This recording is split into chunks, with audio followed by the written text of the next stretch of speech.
Tanguy Châtel, votre métier c'est sociologue, et donc si je vous dis c'était mieux avant, comment vous réagissez? Je pense que chaque génération s'est dit c'était mieux avant, parce qu'avant on connaît et après on ne connaît pas. Donc il y a toujours une part d'inquiétude dans l'avenir. Donc on a vu historiquement que la projection dans l'avenir est soit fantasmée à travers la science-fiction, le roman, soit appréhendée avec crainte. Et donc l'idée c'est que quand on perd, on sait ce qu'on perd et on ne sait pas encore ce qu'on gagne. Donc je pense que de ce point de vue-là, c'est une constante dans l'histoire de l'humanité. Simplement aujourd'hui, on est quand même à un moment donné où il y a des ruptures qui se font tellement vite, avec des sauts tellement qualitatifs et quantitatifs impressionnants, que je comprends que ça soit accentué. L'idée de se dire c'était mieux avant. Alors nous, on va s'intéresser aux années 95 à 2025 justement. Quel grand changement, je sais que ça va être peut-être un peu rapide, mais quel grand changement vous notez justement Moi, sur quel point vous voyez deux choses qui peuvent nous aider à débattre? Oui, je vois deux choses assez contradictoires et qui du coup nous mettent dans une forme d'incertitude quant à la trajectoire. La première chose, c'est que dans les années 80-90, on commence à dénoncer dans le champ de la science, et notamment dans le champ de la médecine, ce qu'on appelle l'acharnement thérapeutique. C'est-à-dire quand la science va trop loin au nom de son propre idéal et qu'elle en perd de vue qu'elle est là pour servir l'humain.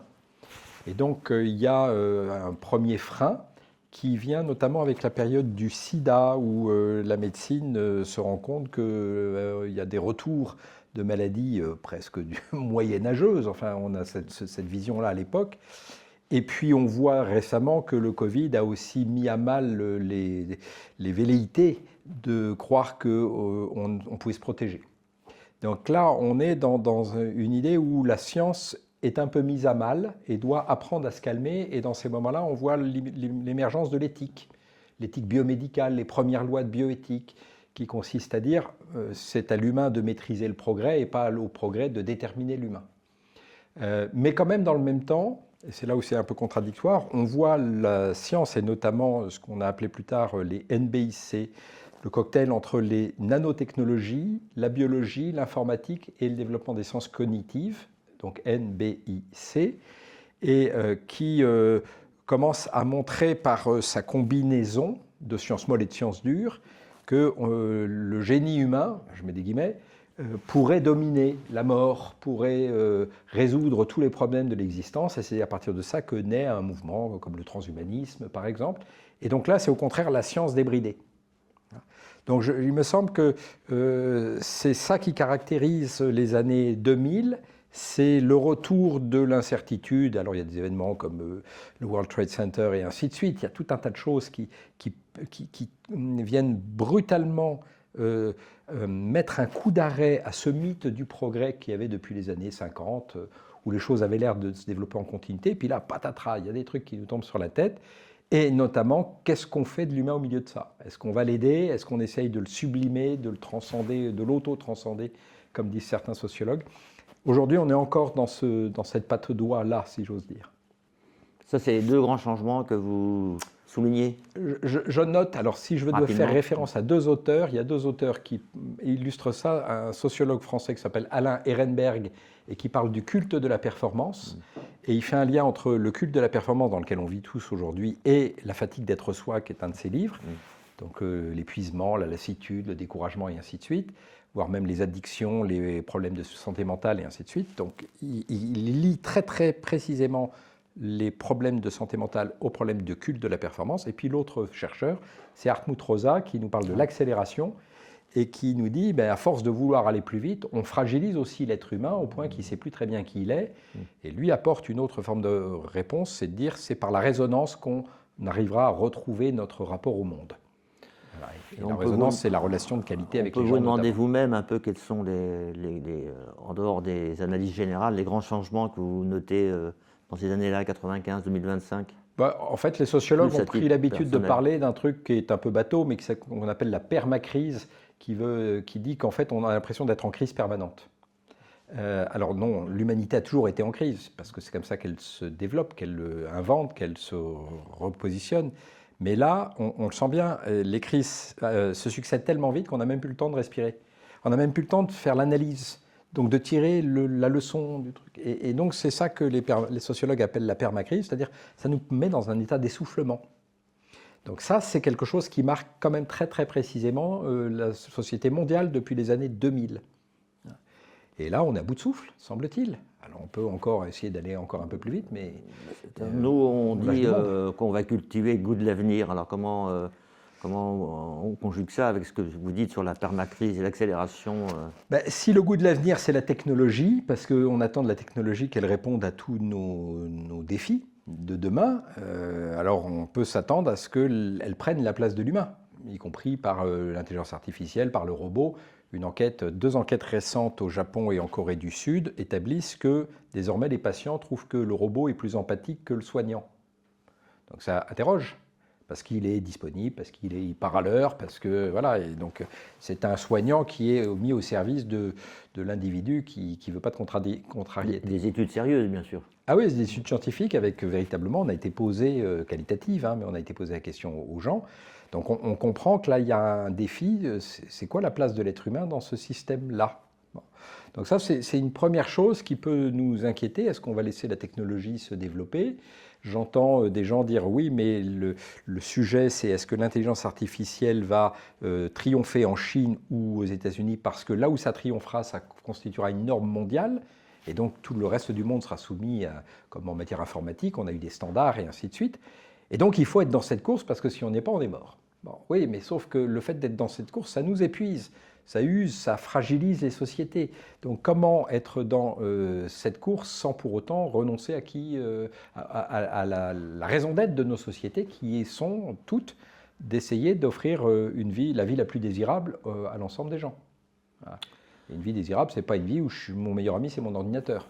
Voilà. Donc nous, on va essayer de dialoguer entre les générations, on va dire, pour faire gros, les baby-boomers et puis les A, Z et autres. Voilà. Comment est-ce que le lien des générations est percuté par tout ça?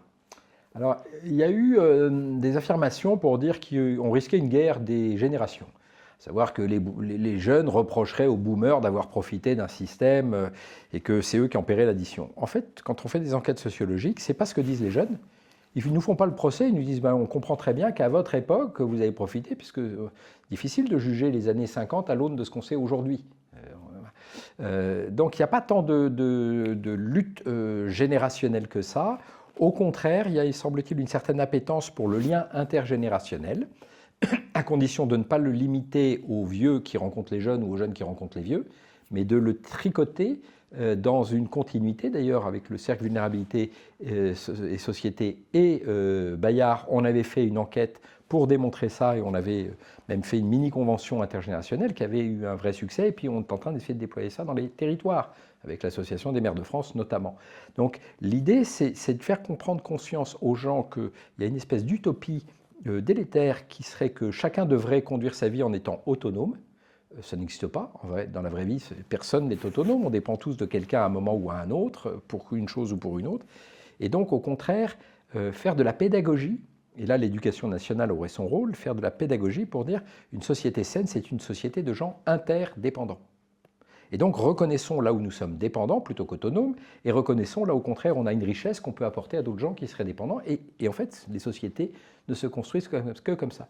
Si on ne fait pas ça, on va fracturer la société. C'est clair. Il y avait, par exemple, Jean-François Sirinelli, l'historien, qui s'inquiétait pour le vivre ensemble dans la République. Oui. Moi, je ne suis pas trop inquiet. C'est normal que dans les moments de crise, il y ait des contractions et qu'on a l'impression que chacun revient sur son précaré. Je m'appuie sur des travaux d'un biologiste que j'aime bien, qui est Olivier Amand, et qui lui-même s'appuie sur les travaux d'un physicien américain qui s'appelle Callaway, et qui dit, mais en fait, vous prenez des arbres et mettez-les dans un climat tempéré, un bosquet d'arbres, un peu de chêne, un peu de bouleau, un peu de hêtre, machin, vous les mettez dans un climat tempéré, la règle va être la compétition. Quel est l'arbre qui va pousser le plus vite pour faire de l'ombre aux autres?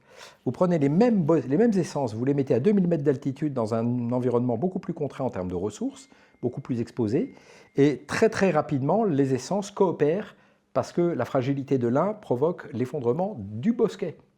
Et donc les humains fonctionnent sans doute de la même manière, c'est-à-dire qu'on a pris encore l'habitude d'être dans des environnements tellement abondants que pour l'instant on est encore dans la compétition, mais dès qu'on expérimente la pénurie pendant quelques semaines, regardez le Covid. Les gens, très vite, ont basculé pour s'entraider. On pourra peut-être penser que ça n'a pas duré assez longtemps pour enraciner les comportements, mais on n'a pas attendu très longtemps, une fois que les gens ont piqué leur paquet de pâtes ou leur PQ à leurs voisins, on n'a pas attendu très longtemps pour voir qu'il y avait de l'entraide. Et donc je trouve que c'est cette loi du vivant que les biologistes nous révèlent, qui est intéressante. En période de pénurie, les essences coopèrent parce que c'est leur intérêt à chacune, plutôt que de rentrer dans une forme de compétition. Et le sursaut, il vient d'où alors? Le sursaut, il vient de la conscience que je n'aurai pas tout seul la capacité à faire face à l'ampleur des défis. C'est une vue de l'esprit de croire que même si j'accumulais du capital suffisant et que je pourrais me payer tous les services, je pourrais me passer des autres. D'abord parce que biologiquement, même cognitivement, même émotionnellement, j'ai besoin des autres, mais en plus parce que c'est pas simplement le vivre ensemble, c'est qu'en période de crise, on est plus intelligent collectivement que tout seul. Et donc, les sujets que je travaille, moi, qui sont les sujets de vulnérabilité, au sein du cercle vulnérabilité et société, c'est comment la vulnérabilité est en fait l'expérience qui produit de l'innovation, qui produit de l'inventivité, qui produit du lien, et pas simplement de la redistribution. Il faut sortir de ce logiciel où on pense que les gens vulnérables ont besoin qu'on les aide, alors que ça les enferme dans le rôle de personnes vulnérables, du coup. Non, il faut changer le truc, c'est ce à quoi on s'emploie, pour dire finalement la vulnérabilité, c'est une expérience de vie qui nous enseigne, qui apporte de la richesse, qui nous rend plus créatifs, plus solidaires. Et en fait, si on regarde bien, toutes les inventions technologiques qu'on a aujourd'hui sont là pour pallier à des formes de vulnérabilité. Alors là, je ne sais pas, on va être un peu...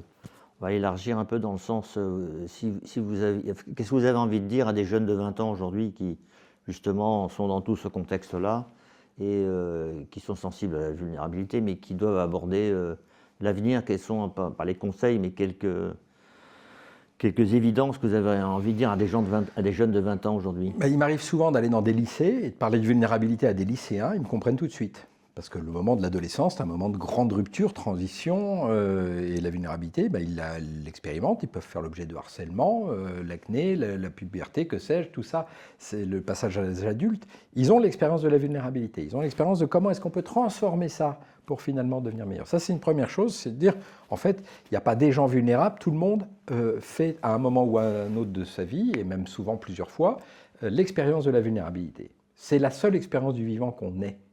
Voilà, il faut bien comprendre que le mot vulnérable veut dire être vivant, parce que ça veut dire être blessable. Vulnus en latin veut dire la blessure, donc être vulnérable, c'est être blessable. Les cailloux ne sont pas blessables, les êtres humains sont blessables.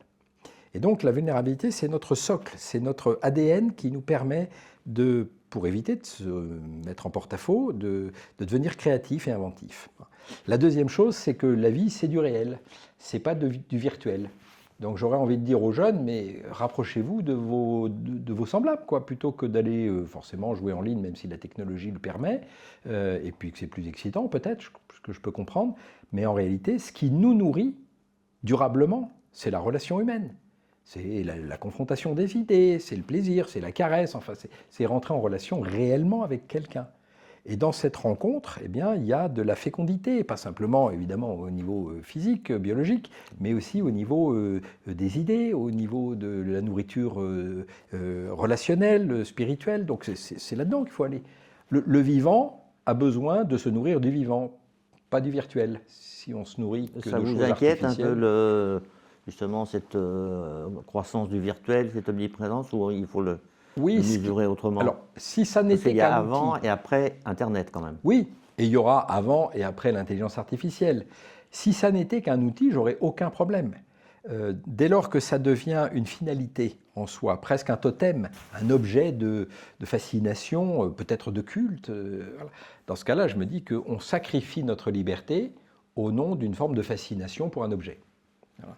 Donc ça m'inquiète. En revanche, il ne s'agit pas, pour rejoindre la conversation de début, de dire que c'était mieux avant. On ne va pas renoncer au génie humain qui produit de nouveaux outils, de nouvelles perspectives. Il faut juste veiller à ce que nous soyons non pas les serviteurs de la machine, mais les commanditaires de la machine. Et je me souviens d'un spécialiste de nanotechnologie avec qui je travaillais et à qui on avait montré une invention géniale de puce qu'on peut intégrer dans le corps. et qui avait écouté religieusement, et au bout un quart d'heure, il dit « Non, mais il y a une seule question pour moi, c'est où est le bouton off? Quand est-ce que je peux désactiver le truc ?» Et si on n'a pas aujourd'hui la possibilité de désactiver, ça veut dire qu'on est devenu soit addict, soit que la machine prend le pas sur nous. Ouais, ça. Et est-ce qu'il y a des conseils du sociologue pour vivre le changement?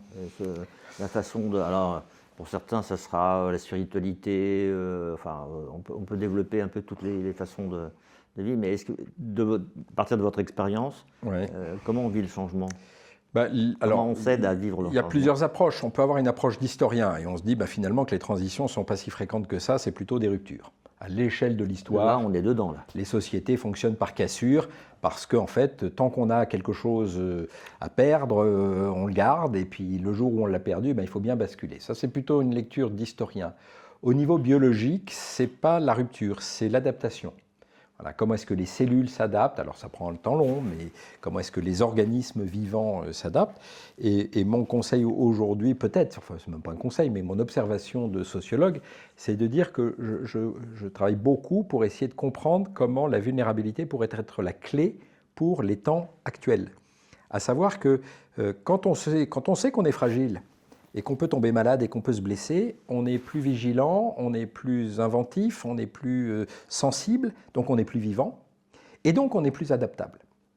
Le sujet, c'est est-ce qu'on va évoluer par cassure, certains vont y arriver, mais il va y avoir beaucoup de casses par définition, ou est-ce que nous cultivons dans notre vie intérieure, dans notre vie familiale, avec nos amis, dans notre santé, cette connivence avec la vulnérabilité, ce qui mériterait d'être presque enseigné, parce que ça ne se fait pas comme ça, ce n'est pas une découverte innée.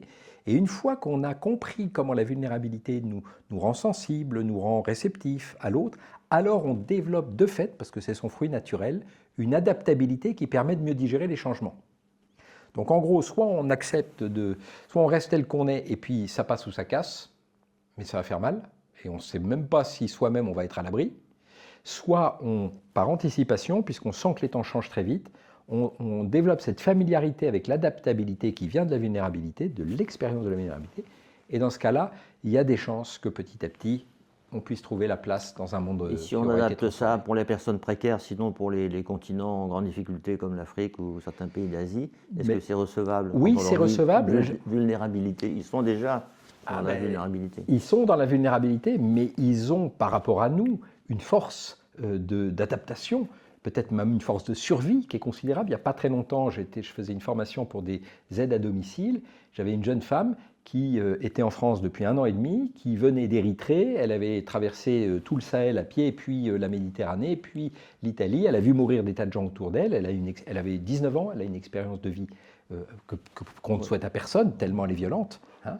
Et en 1 an, elle a appris le français, elle a trouvé un métier, elle est aujourd'hui aide à domicile. Et donc cette femme montre, parce que c'est des termes un peu en vogue, une puissance, une résilience. Une résilience, c'est-à-dire une capacité à s'adapter à un nouvel environnement de vie, parce qu'entre vivre en Érythrée, en Italie ou en France, c'est évidemment pas le même contexte culturel. Et donc ces gens-là ont quelque chose à nous apprendre. Ce n'est pas juste des gens qui ont de la chance d'être arrivés là où ils sont, c'est des gens qui ont pétri dans leur expérience de vie quelque chose qui est une ressource pour les temps troublés que nous connaissons actuellement. Et donc on devrait leur donner la parole, on devrait leur dire mais c'est quoi vos talents désormais, hein? Et on ne le fait pas assez, parce qu'on continue à avoir une forme de lecture un peu condescendante. Donc, sans aller jusqu'à ces situations extrêmes, évidemment, chacun d'entre nous, quand il a un chagrin, quand il a un échec, quand il est en difficulté, peut se faire aider. Boris Cyrulnik parle de tuteur de résilience, donc il ne faut pas rester seul dans ces épreuves, mais trouver les bons socles, les bonnes personnes qui vous aident à transformer ces expériences jusqu'à les transformer en compétences. Ça va jusque-là. C'est des études qu'on a fait sur les aidants familiaux, sur les personnes atteintes de handicap. On a été montrer les compétences qui sont générées par ces expériences de vie. Est-ce que les ressources aussi des grandes institutions religieuses ou spirituelles font partie du paysage et de la ressource, justement? Oui. À votre avis, enfin, oui, selon votre expérience. Mais de toute façon, tout ce qui va aider à comprendre l'expérience vivante, à donner du sens, l'époque est riche parce qu'elle peut à la fois s'appuyer sur des ressources qui sont séculaires, des grandes traditions religieuses et qui ont fait leurs preuves depuis des générations et des générations, qui ont construit une lecture et des explications solides depuis des générations, et en même temps, l'époque, puisque j'ai été aussi président du Forum 104 pendant 12 ans, eh bien, c'est la possibilité d'avoir des quêtes spirituelles qui sont spontanées, qui vont emprunter à telle ou telle voie. Et donc, à partir de ça, il faut faire confiance à la capacité des gens, dès lors qu'ils ne sont pas trop fracassés, à pétrir, à être eux-mêmes des creusets d'expériences spirituelles complexes. Hein. Mais clairement, aujourd'hui, je ne crois pas que les solutions à nos maux physiques et psychiques, les deux ensemble, viendront des solutions technologiques. Je pense qu'elles viendront largement de la vie spirituelle, dans ce qu'elle permet d'être au contact de ce qui vit en nous, de ce qui est palpitant, de ce qui est nutriment, même d'un point de vue psychique et d'un point de vue spirituel. Il se trouve que j'ai un doctorat de sociologie des religions et de la laïcité, et quand j'ai fait mon doctorat dans les années fin des années 2008-2009, un certain nombre de grands penseurs de l'époque pariaient sur le fait qu'on était dans une fin de la religion. Gauchet disait lui-même la religion, le christianisme, le catholicisme, religion de la sortie de la religion. Et donc tous les sociologues des religions disaient demain sera au contraire plus rationnel qu'aujourd'hui. Mais en fait c'est complètement faux. On assiste depuis quelques années à une inversion. Les gens ont besoin de religieux. Ils ont besoin à la fois de la vitalité de la dimension spirituelle et du cadre que propose la religion. Donc je suis tout à fait convaincu que la religion a de beaux jours si les gens qui s'y reconnaissent font l'effort d'aller creuser et pas simplement de suivre comme des moutons. Voilà. Faut parier sur ça vient aussi de l'expérience, vous disiez 12 ans au Forum 104. Comment est-ce que le Forum 104 s'inscrit dans notre sujet, par exemple ? Le Forum 104, il a toujours essayé d'être un peu, de flairer les tendances. Et donc, c'est presque un lieu sociologique en ça. Et depuis quelques années, on voit que les quêtes spirituelles sont à la fois des quêtes qu'on trouve dans le champ culturel, dans le champ de l'écologie, bien évidemment, mais aussi dans le champ de l'économie.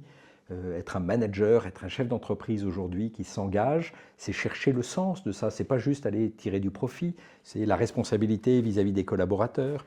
On voit que les sujets spirituels gagnent le champ du soin, de l'art, de nouveau, après sans doute des périodes un peu de transition. Donc en fait, la dimension spirituelle ne va pas simplement aujourd'hui se déployer, ou les quêtes spirituelles ne vont pas simplement se déployer à travers le champ de la religion ou des spiritualités qui leur sont un peu apparentées, mais va emprunter des tas de champs. Et il n'y a pas très longtemps, je discutais avec des syndicalistes dont je n'ai pas eu de mal à faire dire que pour eux c'était un engagement spirituel.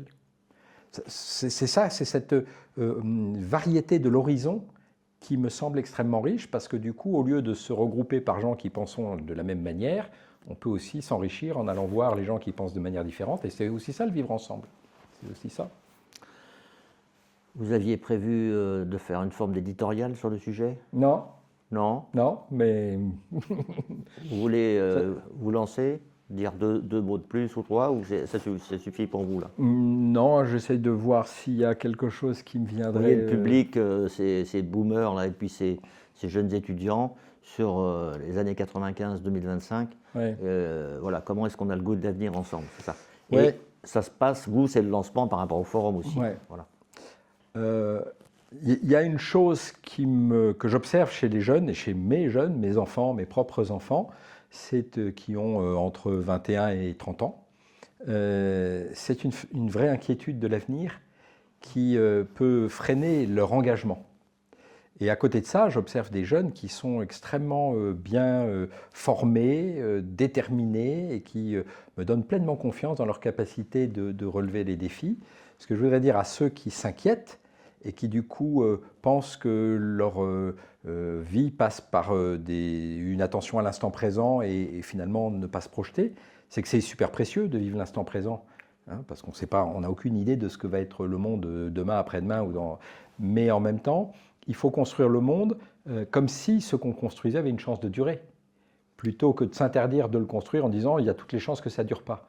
Parce que même si ça ne durait pas, ce qu'on a construit est constructeur. et bâtisseur pour soi-même. Donc j'encourage vraiment tout le monde à se dire, ben, je vais construire aujourd'hui ce que je suis capable de construire, et demain ne m'appartient pas, mais si j'ai bien construit aujourd'hui, il y a une chance que demain soit un peu moins bancal. Voilà ce qui pourrait me donner envie de saisir sur ce point, de saisir les jeunes. C'est clair.